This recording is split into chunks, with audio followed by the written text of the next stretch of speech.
Tacosaurus Rex. That's humor, right? So this is my content recipe. Can you see this okay? Yeah. Okay, so a strong piece of content has a hook. You have 3 seconds to engage an audience member to stop scrolling and hang out with you for a few minutes.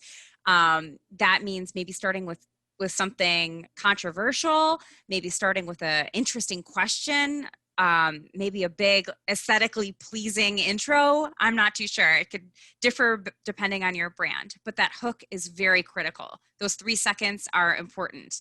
Then you want to have those supporting points. So there's 3 different things that you can sprinkle in that people look for in a strong piece of content. That's either humor, a laugh, an emotional connection or inspiration or motivation is very trendy, or statistics for the academics in the field here.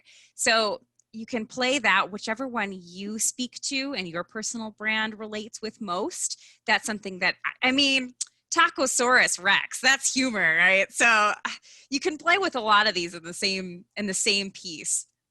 And then always ask a question. That question encourages engagement, which will then have your content in front of a lot more people. So that question would be, what, I don't know, any question.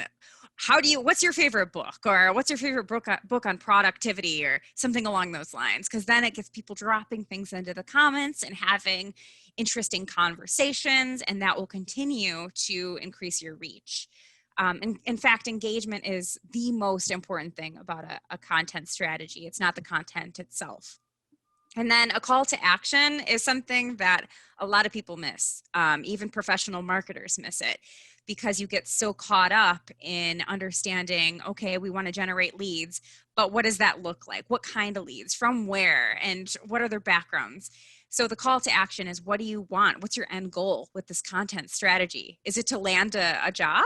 Then you want to make sure that you say, reach out to me for my resume. I'd love to send it to you.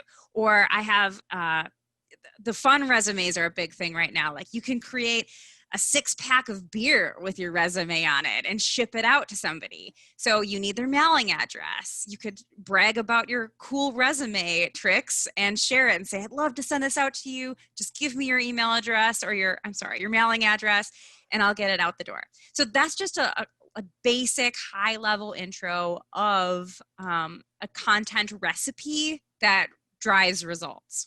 And those results meaning reach, interest, and something that resonates.